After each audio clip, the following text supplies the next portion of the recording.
আচ্ছা, তো এর আগের ক্লাসে আমরা 8.3 মাত্র শুরু করছিলাম। আর এই যে দুইটা সদৃশ সমান্তরাল বল হইলে লব্ধির মান এবং দিক, এবং লব্ধি কোন দিকে হবে আমরা এগুলো দেখছিলাম, এবং অসদৃশ সমান্তরাল বল হইলে লব্ধি কোন দিকে হবে এটা আমরা দেখছিলাম। ওকে, এবং এক দুইটা ম্যাথও মনে হয় করছিলাম না?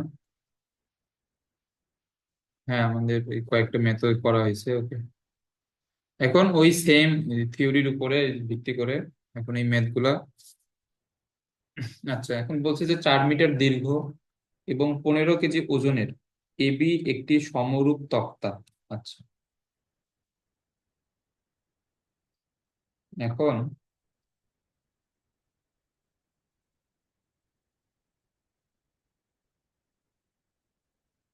এখন এইখানে এখানে খেয়াল করো, এখানে আমাদের এবি এমন একটা এখানে তক্তা বা রড, যাই বলো না কেন, এবি, এবং এটা বলছে 4 মিটার দীর্ঘ। ওকে, তাহলে এইখানে আমাদের এইখানে প্রশ্ন অনুযায়ী এবি হচ্ছে 4 মিটার এবং 15 কেজি ওজন। আচ্ছা, এই তক্তাটার ওজন হচ্ছে 15 কেজি। এইটা এই ওজনটা কোন বিন্দু থেকে ক্রিয়া করবে বলো তো?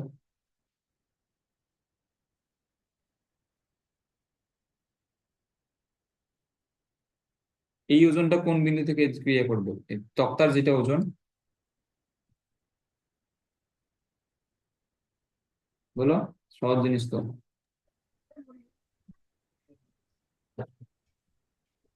এ বিন্দু থেকে। এই বিন্দু থেকে ওজন ক্রিয়া করবে। এইখানে বলছে যে এটা একটা রড বা তক্তা বা ইটের মতো, যাই হোক, এটা একটা তক্তা। এই তক্তার ওজন হচ্ছে 15 কেজি, এবং এইখানে তক্তার দৈর্ঘ্য বলছে 4 মিটার। তাহলে এখানে ওজন কোন পয়েন্ট থেকে ক্রিয়া করবে? আমরা তো এমনিতে ওজন, আমরা যখন নর্মালি একটা একটা বস্তু নেই, তখন তো এই বস্তুর ভর যদি কেজি হয়, তাহলে এই বস্তুর যে ওজন W = mg, ওই বস্তু থেকে খাড়া নিচের দিকে কাজ করে। ফিজিক্সে আমরা এইভাবেই পড়ি, বাট এইখানে এই যে এক, এটার দৈর্ঘ্য হচ্ছে 4 মিটার, তাহলে এটার ওজন কোন বিন্দু থেকে ক্রিয়া করবে? এর মধ্যবিন্দু থেকে। হ্যাঁ, এর মধ্যবিন্দু থেকে, এইটাই তো। ওকে, তাহলে আমাদের একটা এই যে আয়তকার বলো, তারপর দণ্ডাকার বলো, যে কোনো এই টাইপের বস্তুগুলার ভরকেন্দ্র কোথায় থাকে? তাদের মধ্যবিন্দুতে থাকে। তো এখন যদি এটা যদি 4 মিটার হয়, তাহলে এটা এমন একটা দূরত্ব থেকে কাজ করবে যেটা এ বিন্দু থেকে 2 মিটার দূরে, বি বিন্দু থেকেও 2 মিটার দূরে, অর্থাৎ এটা আহ এটার মধ্যবিন্দুতে। ওকে, এখন আমরা এর আগের ক্লাসে যখন আমরা শিখছিলাম, তখন আমরা বলগুলাকে দেখাইছিলাম ঊর্ধ্বমুখী ভাবে, বাট তুমি বলগুলোকে নিম্নমুখী ভাবে সমান্তরালে দেখাইলে কোনো সমস্যা নাই। মানে তুমি এই চিত্রটা তুমি যদি একদম একদম বিপরীত করে আঁকো, মানে এইভাবে একটা বল এইদিকে, আর একটা বল এইদিকে, পি এইদিকে, কিউ এইদিকে, তাহলে লব্ধিও হবে এইদিকে। এই চিত্রটা আমাদের নিচের দিকে আঁকলেও কোনো সমস্যা নাই। ওকে, আচ্ছা, তাহলে এইটা হচ্ছে আমাদের ওজন। তাহলে এটা হচ্ছে 15 কেজি ওয়েট। ওকে, অথবা বাংলা দিয়ে লিখলে 15 কেজি ওজন। আচ্ছা, এটা তো এরপরে বলছে যে একটি অবলম্বন এ প্রান্তে এবং অন্যটি বি প্রান্ত হতে। একটি অবলম্বন হচ্ছে এ প্রান্তে। আচ্ছা, এই তক্তা, আহ এইটা কিন্তু মাটিতে নেই, এইটা একটু অবলম্বনের উপর আছে। মানে একটা একটা আমাদের বাংলা ভাষায় বলতে গেলে একটা খুঁটির উপর আর কি আছে। তো এর যে একটা অবলম্বন বা খুঁটি, একটা হচ্ছে এ প্রান্তে। তো এই এই তক্তাটাকে আমাদের দুইটা এখানে খুঁটি, এটাকে আমাদের শূন্যে রাখছে আর কি। মানে এই তক্তাটা দুইটা খুঁটির উপর আছে। তো প্রশ্ন অনুযায়ী একটা এখানে খুঁটি হচ্ছে আমাদের এ বিন্দুতে, আর একটা খুঁটি হচ্ছে, অন্যটি বি প্রান্ত থেকে 50 সেন্টিমিটার ভিতরে অবস্থিত। আচ্ছা, তাহলে আমরা এই বিন্দুটাকে নাম দিই ও। তাহলে এখানে এ ও এবং বি ও, এইটা কত হবে? যেহেতু ও বিন্দুটা এই দুইটার ভর কেন্দ্র, মানে এই তক্তাটার, তাহলে এটা মধ্যবিন্দু, তাহলে এটা হচ্ছে 2 মিটার করে, না? তো বি ও এই টোটাল ডিস্টেন্স হচ্ছে 2 মিটার, তাহলে বি থেকে 50 সেন্টিমিটার ভিতরে হলে আমরা এখানে ধরে নিই যে এই পয়েন্টটাতে আমাদের আরেকটা এই খুঁটি এই পয়েন্টটাতে আছে। ওকে।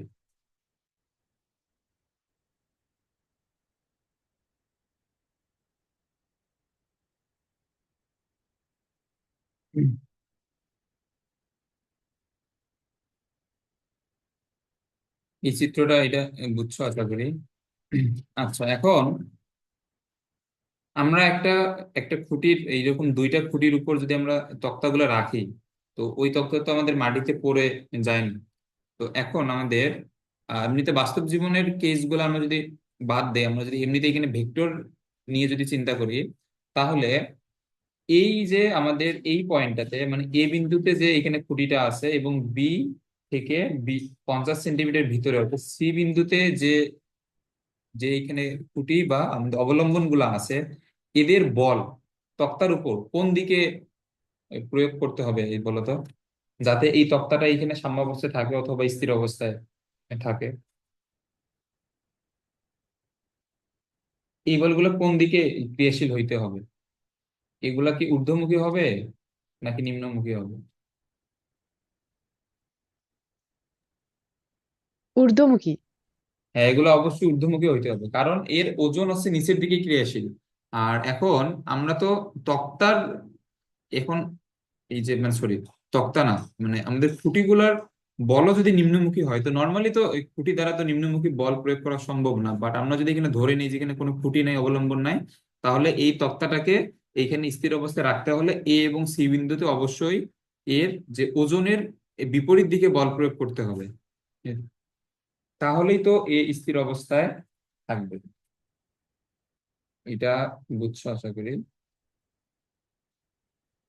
তাহলে এই পয়েন্টে অবশ্যই বলগুলো হইতে হবে ঊর্ধ্বমুখী।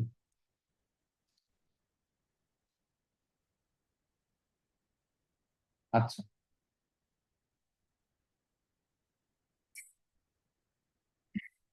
তাহলে এখানে আমাদের সবকিছু এখানে ডিস্টেন্স দেওয়া, বি থেকে সি এটা হচ্ছে 50 সেন্টিমিটার বা 0.5 মিটার। ওকে, এখন বলছে যে একটি বালক তক্তাটিকে না উল্টিয়ে এর উপর দিয়ে বি প্রান্তে এ, যদি পৌঁছাতে সক্ষম হলে বালকটির ওজন কত? আচ্ছা, একটি বালক তক্তাটিকে না উল্টিয়ে এর উপর দিয়ে বি প্রান্তে পৌঁছাতে সক্ষম হলো। ওকে, তার মানে একটা বালক এই যে তক্তার উপর দিয়ে হেঁটে এ থেকে বিতে আসছে, কিন্তু এখানে তক্তাটা উল্টে যায় নাই। আচ্ছা, আমরা এখানে ধরে নেই যে এই বালকটা আপাতত বি পয়েন্টে অবস্থান করতেছে, তাহলে এর যে ওজন এইটাও নিচের দিকে কাজ করবে। এটা হচ্ছে ডাব্লিউ। ওকে, তো এইটা হচ্ছে আমাদের মোটামুটি চিত্র।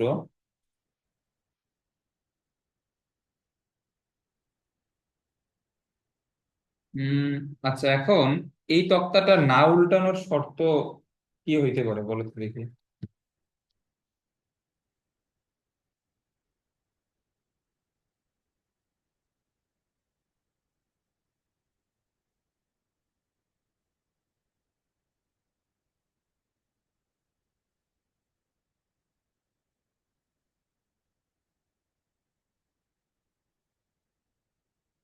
এই তক্তাটা না উল্টানোর শর্ত কি হইতে পারে? আচ্ছা, তার আগে এটা বলো যে এইখানে আপাতত বালকের ওজন আপাতত বাদ দাও। এই যে এ বিন্দুতে ক্রিয়াশীল বল এবং সি বিন্দুতে ক্রিয়াশীল বল, এই দুইটা বলের লব দিয়ে এখানে কি হবে?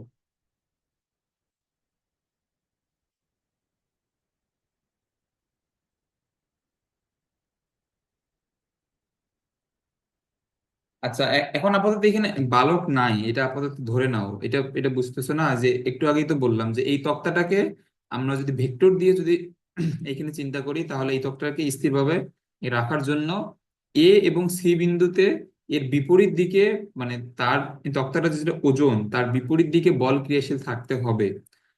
তো এই তক্তাটা এখানে আমাদের বালকটা উঠার আগে পর্যন্ত কিভাবে স্থির ছিল? এ এবং সি বিন্দুতে ক্রিয়াশীল বল তার ওজনের সমান এবং বিপরীতমুখী। এটা বুঝছো? হ্যাঁ, বুঝছি। তাহলে আমরা এখানে কি বলতে পারবো যে বালকটা উঠার আগে এ এবং সি এর বলের লব্ধি এখানে কত? 15 কেজি ওয়েট।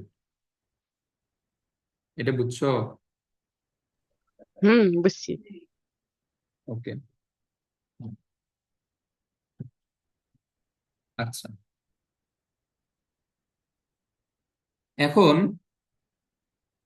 এখন তাহলে আমরা আপাতত এ এবং সি এর লব্ধি আমরা এখানে নিয়ে নিছি।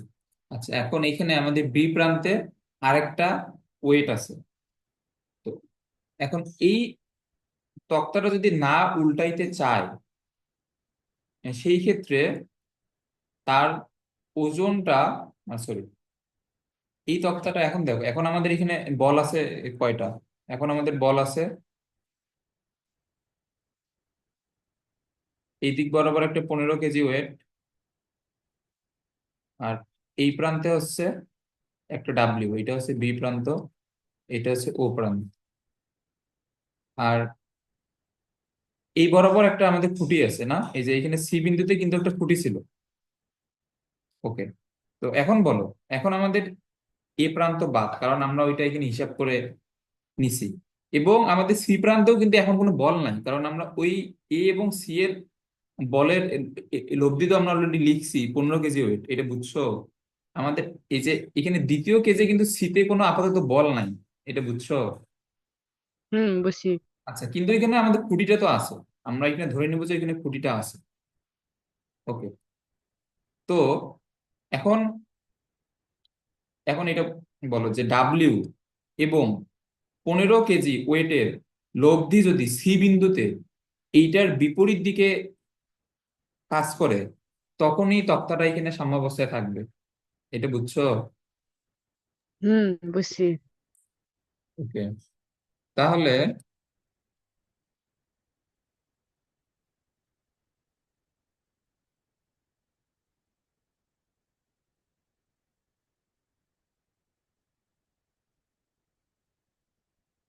তক্তাটি উল্টাবে না যদি 15 কেজি ওয়েট এবং ডাব্লিউ এর লব্ধি সি বিন্দুতে ক্রিয়া করে। এটা ক্লিয়ার? হুম আচ্ছা, এখন আমরা এখানে সি বিন্দুতে কেন এখানে ধরে নিলাম, কারণ এই যে বি থেকে ও তো হচ্ছে 2 মিটার। হ্যাঁ, বি থেকে ও হচ্ছে 2 মিটার, আর আমাদের এতটুক তো, এতটুকু হচ্ছে 0.5 মিটার। তো এখন এই টোটালটা 2 মিটার, তো আমরা 0.5 মিটার ডিস্টেন্স এটা কেন এখানে ধরে নিলাম, কারণ এখানে আমাদের ওই যে যেটা এখানে আমাদের মানে শুদ্ধ বাংলায় যেটা অবলম্বন বা খুঁটি, এটা আমাদের সি বিন্দুতে ছিল জন্য আমাদের লব্ধিটা ওই বিন্দুতে বিবেচনা করতে হবে। কারণ এই যে আমরা এমনিতে যেগুলো টং বানাই বা এই যে তক্তা,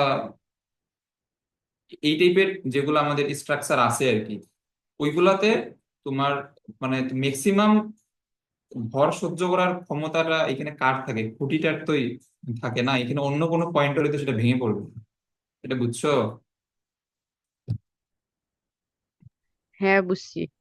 ওকে। তাহলে এখন আমাদের ওই সূত্র অনুযায়ী এখন এখানে কি হবে বলো? ওই যে আমরা ওই দিন যে সূত্রটা শিখছিলাম, ওই সূত্রটা এখন এখানে বলো তো দেখি।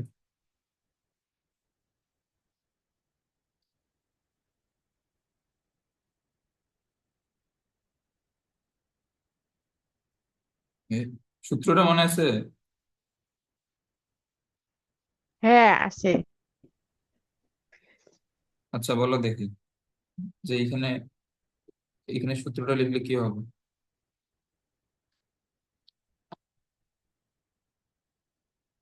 এইটা হবে সি বিন্দুর একটা লব্ধি, এটা কি কি তারা বলে? না, এটা কি ছিল? এটা ছিল বল ইনটু বল থেকে লব্ধির দূরত্ব, তাহলে ও বিন্দুতে যেটা বল সেইখান থেকে লব্ধির দূরত্ব ও সি।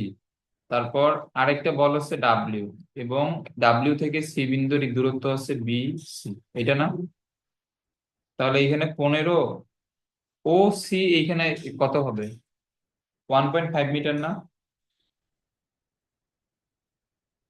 আর ডাব্লিউ আর বি সি তো এখানে 0.5 মিটার। তাহলে এখানে ক্যালকুলেশন করলে ডাব্লিউ পাবা 2 2 বা 3 × 45, তাহলে এটা হবে 45 কেজি ওয়েট। এটা বুঝছো? হ্যাঁ, বুঝছি।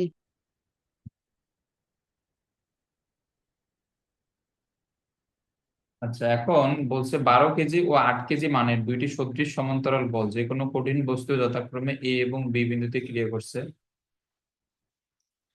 ওকে,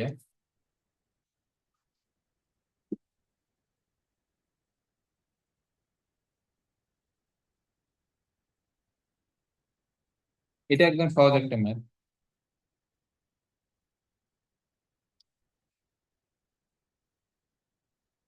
তাহলে এইখানে আমাদের একটা হচ্ছে 12 কেজি,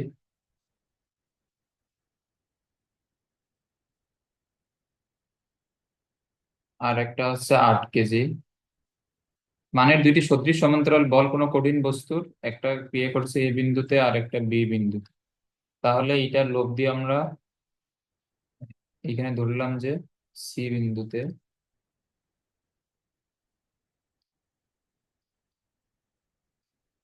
ওকে, তাহলে সি বিন্দুতে হচ্ছে লব্ধি।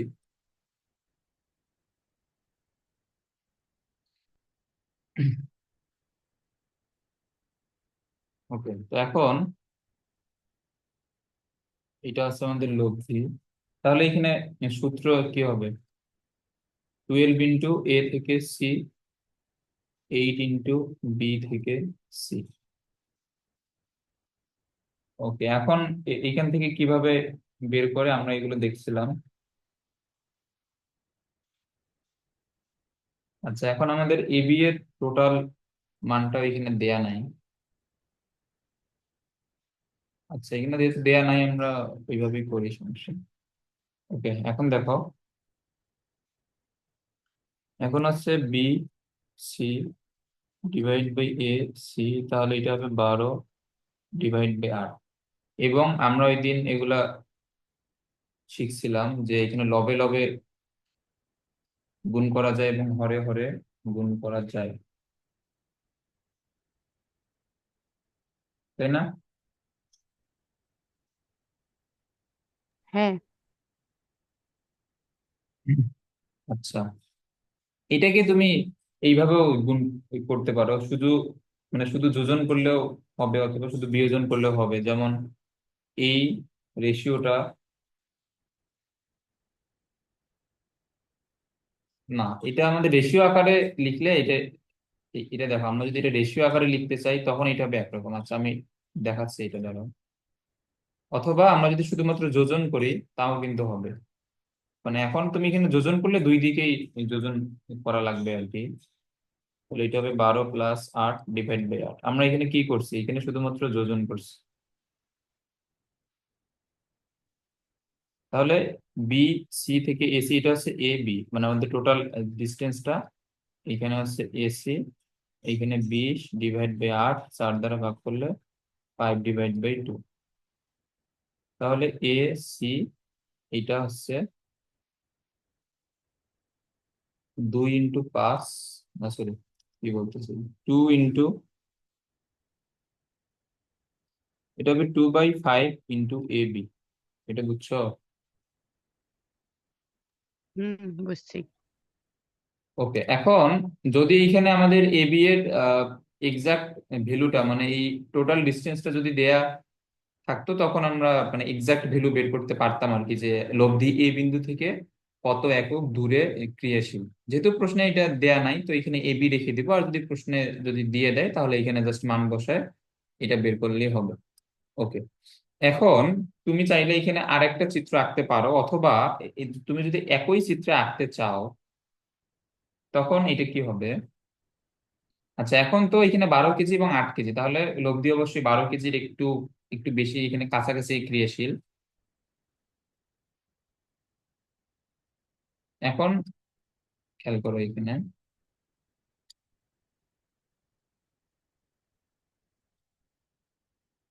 এইটা একটা,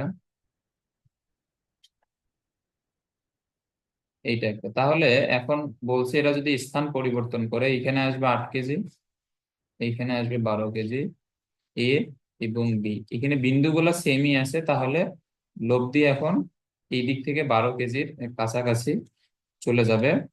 এবং লব্ধি আগে যে পজিশনে ছিল সেখান থেকে ডান দিকে সরে যাবে, না?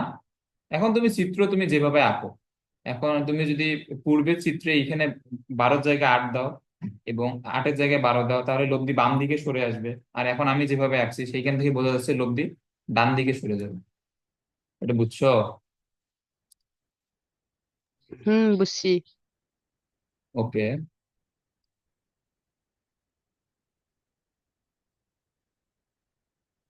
এখন এটা কি হবে? 8 ইন্টু AC, 12 ইন্টু BC। ওকে, তাহলে 8/12, BC, AC, তাহলে এদিকে 8 12, নিচে হচ্ছে 12। এইখানে আমরা সেম ভাবে আমরা যোজন করছি। ওকে, তাহলে এটা 20/12, 20/12 হচ্ছে 5/3।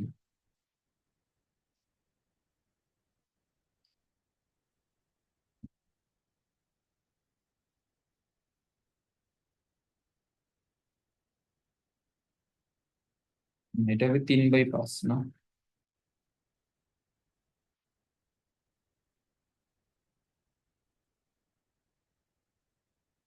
এটা হবে 3/5, A, B। আচ্ছা, এখন দেখো আমাদের পজিশন গুলো কিন্তু, মানে বিন্দুর পজিশন গুলো কিন্তু ঠিকই আছে। আগে ছিল এ পয়েন্ট থেকে 2AB/5 ডিস্টেন্সে, আর এখন 3AB/5 ডিস্টেন্সে। তো এটা তো মানে এ থেকে এটা দূরে সরে গেছে, এটা তো বোঝাই যায়, আমাদের মানগুলো দেখেই তো বোঝা যায়। আগে ছিল 2AB/5, এখন ছিল 3AB/5, তাহলে এটা এ বিন্দু থেকে সরে গেছে, না? এখন আমাদের এখানে হ্যাঁ। করছে যে এখানে কতটুকু সরে গেছে। ওকে,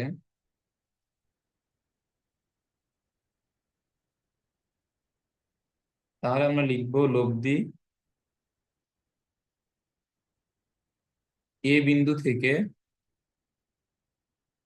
এখন 3AB/5, আগে 2AB/5, তাহলে এটা কত হবে? 1AB/5। তাহলে এত একক দূরে সরে যাব। এটা ক্লিয়ার? হুম। আচ্ছা, এই যে 8.3 এর ম্যাথ কিন্তু খুব সহজ। এই যে জাস্ট এই চ্যাপ্টারে খালি একটা সূত্রই আছে, আর কোনো সূত্র নাই এই চ্যাপ্টারে, এই একটা সূত্রই। কিন্তু এগুলো ম্যাথ খুবই ভালোভাবে প্র্যাকটিস করতে হবে। আচ্ছা দেখো, এটা আমাদের অনেকগুলো বোর্ডে আসছে।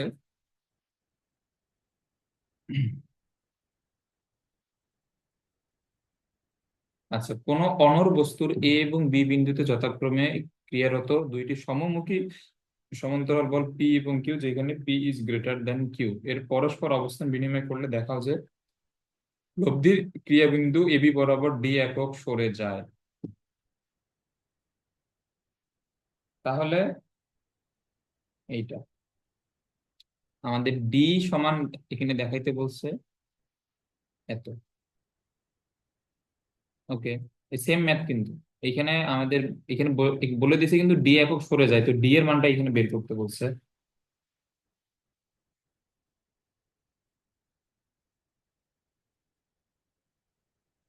তাহলে প্রথম ক্ষেত্রে আমরা যদি আঁকাই,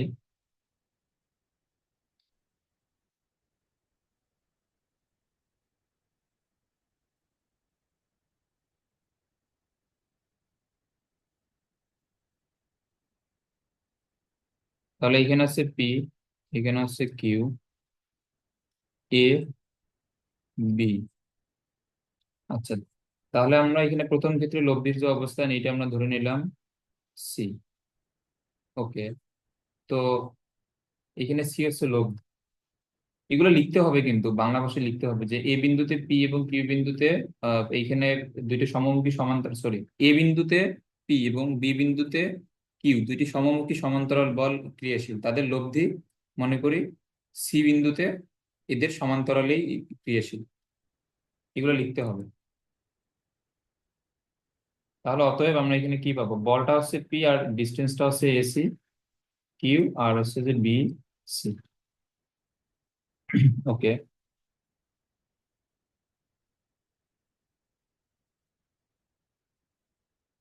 আচ্ছা, তাহলে এখান থেকে আমাদের P plus Q P minus Q এইসব ফরম্যাট আমাদের নিয়ে আসতে হবে। আচ্ছা, তাহলে P divide by Q B C, আর এটা হচ্ছে এ সি।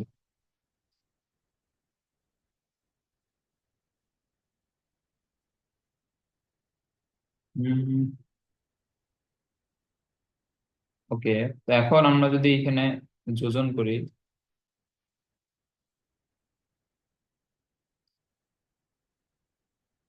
সেম নিয়ম,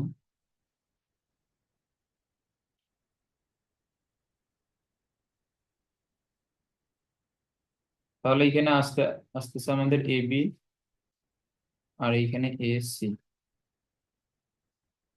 তাহলে এখানে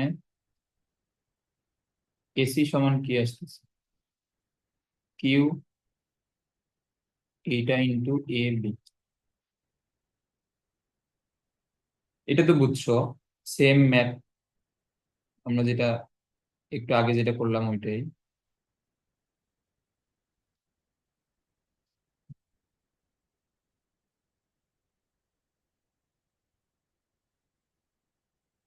তো এখন বলছে তারা যদি স্থান বিনিময় করে।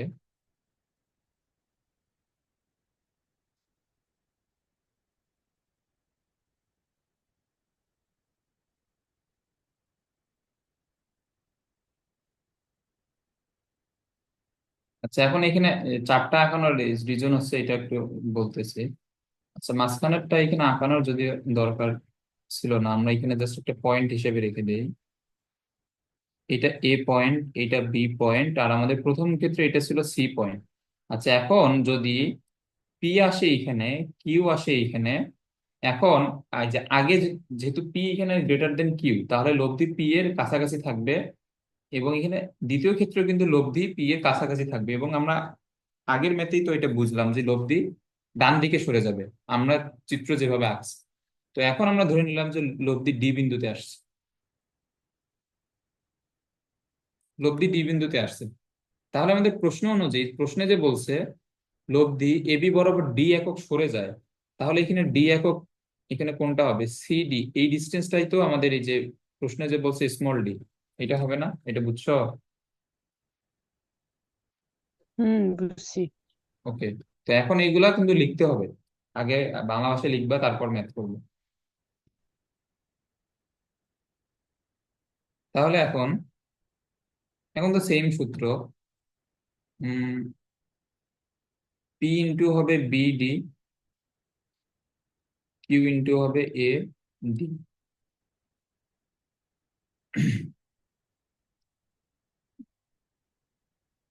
ওকে, আমরা এটা পাইলাম।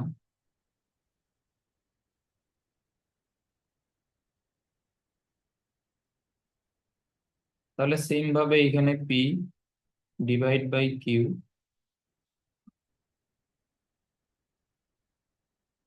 আচ্ছা, আমরা এখন কিউ ডিভাইড বাই পি লিখি দেবো।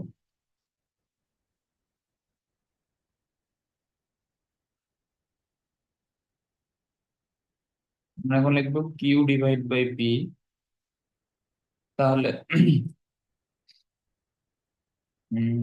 কিউ বাই পি লিখলে এটা হবে বিডি বাই এডি। এখন এটা লেখার একটা রিজন আছে।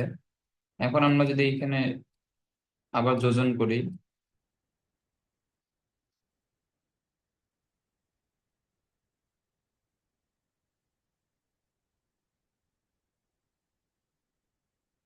তাহলে এই যে দেখো বিডি থেকে এ ডি, এটা যোগ করলে এ বি এ হবে, এটা হচ্ছে এ ডি। আর কোথাও না না বুঝলে বলবা, কারণ এইসব ম্যাথ খুবই মানে প্রপারলি বুঝতে হবে আর কি। এখন এইখানে দেখো এডি সমান, এটা কি হবে, P divide by P plus Q into A B. আমাদের এটা হচ্ছে 2 নম্বর সমীকরণ। ওকে, এখন আমাদের এখানে যে ডিস্টেন্সটা বের করতে বলছে, এটা কোনটা আমাদের বের করতে বলছে, সিডি, এই ডিস্টেন্সটা। তো এখন এখানে দ্বিতীয় চিত্রে খেয়াল করো, সিডি, সিডি,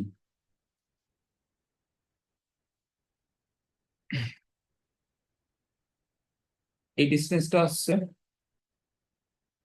এডি মাইনাস এসি, এটা না, এডি মাইনাস এসি, এটা না।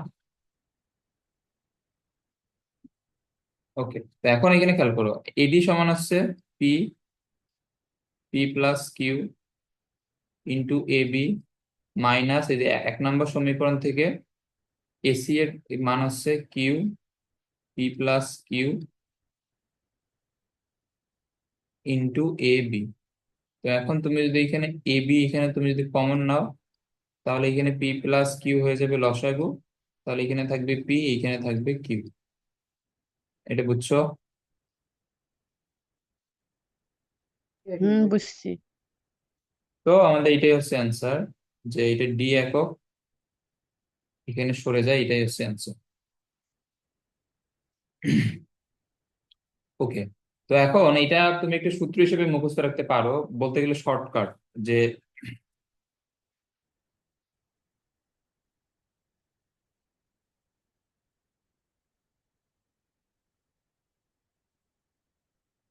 এটা একটা এমসিকিউ শর্টকাট হিসেবে মনে রাখতে পারো। তোমার যদি সেম প্রশ্ন আসে, তোমাকে তোমাকে বলে দিল যে এই যে দুইটা বল পরস্পর 10 মিটার দূরত্বে আছে, একটা হচ্ছে 10 নিউটন এবং আরেকটা হচ্ছে 5 নিউটন। তো এখন বল দুইটার স্থান পরিবর্তন করলে লব্ধি এখানে কতটুকু সরে যাবে, ওই ওই প্রশ্নের অ্যান্সার কিন্তু হবে এটা, যদি এগুলো এমসিকিউতে দেয়। বুঝছো? তো এখানে কিছু কিছু জিনিস মনে রাখতে হবে। যদি সেম প্রশ্ন আমাদের এমসিকিউতে আসে, এমসিকিউতে আসলে তো আমাদের প্রমাণ এইভাবে দিবে না, কারণ এগুলো সৃজনশীলের জন্য। আর এমসিকিউতে আসলে সেম প্রশ্ন হচ্ছে যে তোমার এখানে পি কিউ এবং এ বি এর মান দিয়ে দিবে। তো সেই ক্ষেত্রে এই এই এই সম্পর্কটা মনে রাখলে তখন এটা কয়েক সেকেন্ডে অ্যান্সার বলা যাবে। এটা বুঝছো? বুঝছি। আর আমাদের এই ডিস্টেন্সটা, এই যে এইটা আমাদের কতটুকু সরে গেছে, এটা কোন বল থেকে সরে গেছে, বড় বলটা থেকে না ছোট বলটা থেকে? এটা কিন্তু অবশ্যই বড় বলটা থেকে সরে যাবে।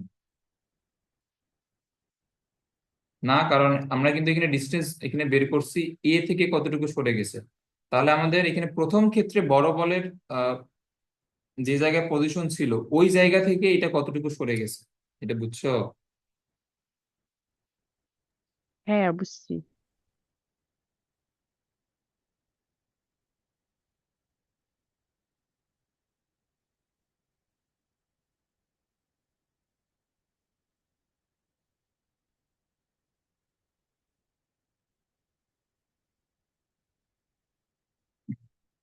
Okay.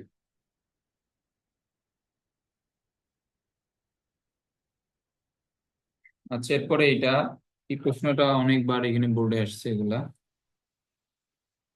আচ্ছা, এখন এখানে একটা একটা প্রমাণ করতে পারলে আমরা আরো একটা পারবো, কারণ এই যে small a small B small C দ্বারা কিন্তু আমাদের এই যে এ কোণ বি কোণ এবং সি কোণের বিপরীত বাহুগুলো প্রকাশ করে, এবং এদের সাথে আমরা এই যে সাইন এ সাইন বি সাইন সি এর সম্পর্ক জানি। তো হয় তোমার এইটা আসলে তুমি এটা লিখতে পারবে, অথবা এটা প্রমাণ করলে এটা প্রমাণ করতে পারবে। এটা কিভাবে, A divide by sine A, B divide by sine B এবং C divide by sine C, এটা সমান কি 2 আর না? হুম তো এই সূত্র থেকে আমরা যে কোনো একটা এখানে প্রমাণ আসলে আমরা এইখানে আরেকটাতে নিয়ে যেতে পারবো। এবং এই প্রমাণটা খুবই ছোট একটা প্রমাণ।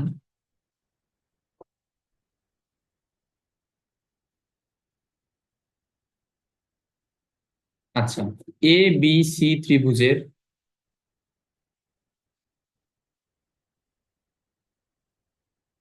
এ বি সি কৌণিক বিন্দুতে যথাক্রমে পি কিউ আর তিনটি সমমুখী সমান্তরাল বল ক্রিয়ারত আছে।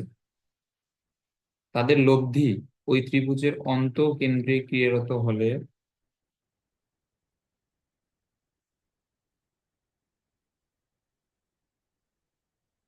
দেখাও যে এত। আচ্ছা, তো আমরা আগে একটা ত্রিভুজ নেই।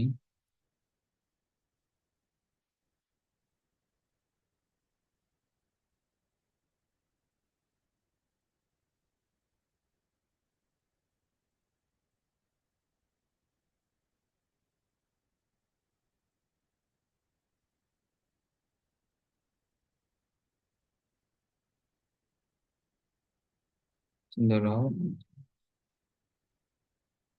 ওকে, তো এটা আমাদের একটা এখানে ত্রিভুজ, তো এবিসি ত্রিভুজের তিনটা কৌণিক বিন্দুতে তিনটা সমমুখী সমান্তরাল বল পি কিউ আর ক্রিয়ারত আছে।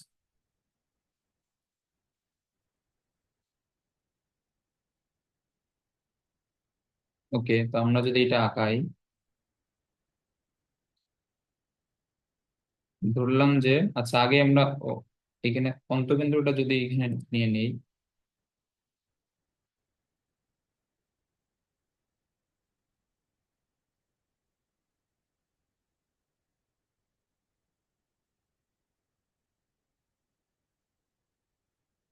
আচ্ছা, তো আমরা এটা এখানে ধরে নিলাম যে এটা তার অন্তকেন্দ্র।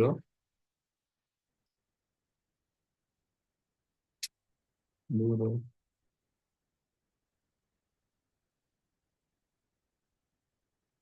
আচ্ছা এটা হচ্ছে তার অন্তকেন্দ্র আই, এবং এর তিনটা যে শীর্ষবিন্দু এ বি এবং সি, এই তিনটা বিন্দু থেকে তিনটা বল এখানে সমান্তরালে ক্রিয়াশীল। তাহলে একটা বল আমরা এখানে ধরে নিলাম যে এইদিকে পি, এটার সমান্তরালে এইদিকে কিউ, এবং এটার সমান্তরালে এইদিকে আর। এটা বুঝছো? হুম। হ্যাঁ।